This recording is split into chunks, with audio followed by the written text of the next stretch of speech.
ยินดีต้อนรับเข้าสู่คำการ Inspiration ทาง YouTube เนาะมื้อนี้เราจะมาต่อ EP 2 ก็คือ เจ้าเป็นไปตามที่เจ้าเชื่อทุกคนเข้ามาแล้วอย่าลืมกดติดตามแล้วสิ่งสำคัญก็คืออย่าลืมกดกระลิ่งเพื่อที่จะบ่ให้พลาดวิดีโอต่อๆไปโอเคฉะนั้นเรามาเริ่มกันเลย If you think you can you can and if you think you cannot you are right Henry Ford ผู้ก่อตั้ง Ford Motor Company เนาะเพิ่นกล่าวไว้ว่าถ้าเจ้าคิดว่าเจ้าสามารถเฮ็ดได้หรือเฮ็ดบ่ได้ก็ตามเจ้าก็คิดถึกทั้งสองนั่นแหละโอเคบัดนี้เฮามาเริ่มหน้าต่อไปกันเลยเชื่อแบบใดก็ถึกของเขาเป็นหยังความเชื่อจึงมีอิทธิพลต่อชีวิตเฮาขนาดนั้นเพราะมนุษย์จะลงทุนลงแรงทำสุดความสามารถในสิ่งที่ตนเองเชื่อมันว่ามันเป็นไปได้เท่านั้นเจ้าเคยได้ยินคำกล่าวของท่านหนึ่งบ่ว่าความศรัทธาสามารถเคลื่อนย้ายภูเขาได้มีนักปฏิวัติท่านหนึ่งกล่าวไว้ว่าถ้าเชื่อมันว่าทำได้ถึงว่าต้องให้ย้ายภูเขาถมทะเลในที่สุดก็สำเร็จได้แต่ถ้าใจเฮาคิดว่าเฮ็ดบ่ได้ถึงจะง่ายพลิกฟ้ามือก็บ่มีวันประสบความสำเร็จได้ถ้าเชื่อมันอย่างจริงใจว่าเฮาเฮ็ดได้วิธีที่จะเฮ็ดก็จะเกิดขึ้นแน่นอนวิธีการหรือหนทางที่จะเฮ็ดนั้นมักเกิดขึ้นกับคนที่เชื่อมันว่าเขาเฮ็ดได้ถ้าเจ้าเชื่อว่าเจ้าเฮ็ดบ่ได้เจ้าก็จะบ่มีหนทางที่จะเฮ็ดมันเลยสมมุติว่าเจ้าต้องการที่จะเซ็งเข้ามหาลัยที่โด่งดัง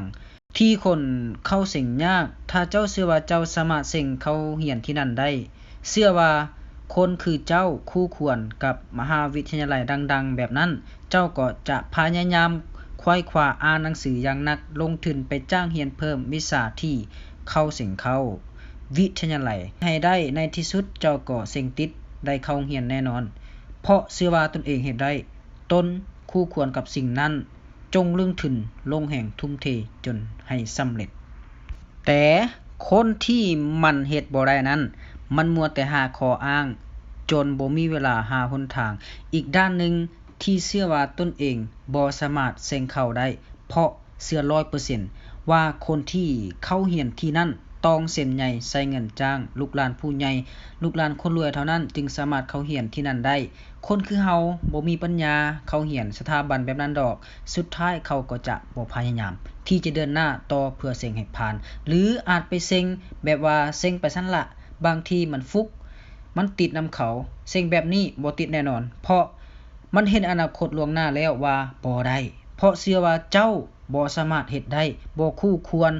จึงบ่อ่านหนังสือบ่ยอมไปเรียนเพิ่มสุดท้ายก็เซ็งบ่ได้ตามทำนายของเจ้าเองเพราะเจ้าเชื่อแบบใดเจ้าก็ทำตัวแบบนั้นปฏิบัติแบบนั้นและเฮ็ดให้ชีวิตเจ้าไปตามที่เจ้าเชื่อความเชื่อแบบโง่ๆความจริงของคนอื่นจะเป็นแนวใดก็เรื่องของเขาแต่เจ้าจะเป็นไปตามที่เจ้าเชื่อว่าเจ้าสามารถเป็นไปได้ถ้าเจ้าบ่เชื่อว่าตนเองสามารถคิดได้บ่เชื่อว่าตนเองสามารถเฮ็ดได้บ่เชื่อว่าตนเองสามารถเก่งสู่คนอื่นได้บ่เชื่อว่าตนเองคู่ควรกับสิ่งที่ตนเองต้องการเจ้าก็จะเป็นแบบนั้นแท้ๆเพราะมนุษย์จะเป็นและพัฒนาไปตามที่ตนเองเชื่อเพราะมนุษย์จะบ่ยอมลงทุนในสิ่งที่ตนเองบ่เชื่อเจ้าฮู้บ่ว่าคนที่น่าสงสารที่สุดบ่แม่นคนจนแต่คือคนที่บ่กล้าคิดใหญ่เฮ็ดใหญ่บ่เชื่อว่าตนเองสามารถเฮ็ดได้และคู่ควรความเชื่อก็ก่อให้เกิดการกระทำและการกระทำจะนำไปสู่ผลลัพธ์การเชื่ออย่างเดียวยังบ่พอเจ้าต้องเดินหน้าทำตามสิ่งที่เจ้าเชื่อความเชื่อนั้นจะเป็นความเชื่อที่ถูกต้องอย่างสมบูรณ์แบบอุปสรรคที่ยิ่งใหญ่ที่ขัดขวางความสำเร็จคือการเชื่อว่าตนเองบ่คู่ควรอย่าเชื่อว่าตนเองเป็นได้เพียงมาวัดจงเชื่อในแบบที่เฮาต้องการที่อยากให้ชีวิตเฮาเป็นจงเชื่อว่าตนเองสามารถคิดได้จงเชื่อว่าตนเองสามารถเฮ็ดได้จงเชื่อว่าตนเองสามารถเก่งสู่คนอื่นได้จงเชื่อว่าตนเองคู่ควรกับทุกอย่างที่ต้องการจงเชื่อว่า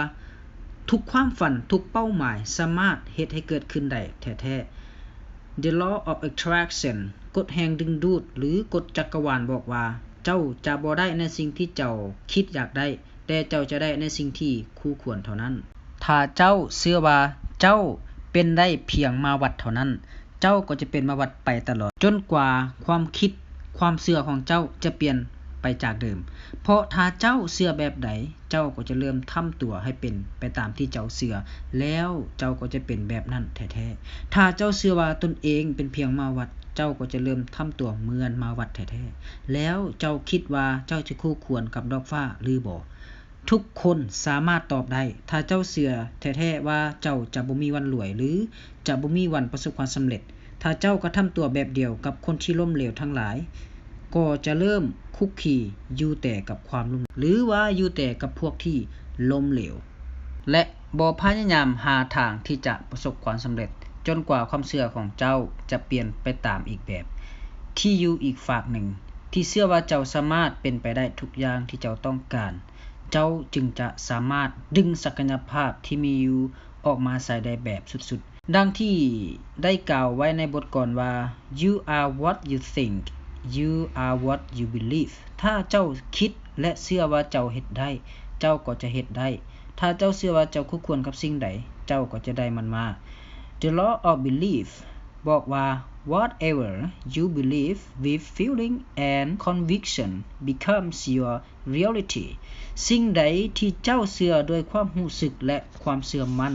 มันก็จะกลายเป็นความจริงของเจ้าRobert Anthony บอกว่า If you believe something will work, you will see opportunities. If you believe something will not work, you will see obstacles. ก็คือถ้าเจ้าเชื่อมั่นว่าสิ่งใดจะประสบความสำเร็จเจ้าจะเห็นโอกาสแต่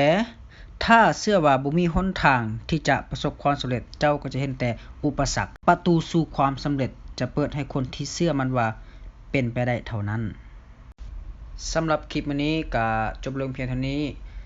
ทุกคนฟังแล้วอย่าลืมกด Subscribe แล้วกดกระดิ่งเพื่อที่จะบ่ให้พลาดวิดีโอต่อไปเพื่อที่จะให้เป็นกำลังใจเฮ็ดคลิปต่อๆไปอย่าลืมกดติดตาม EP ต่อๆไปเด้อขอบใจ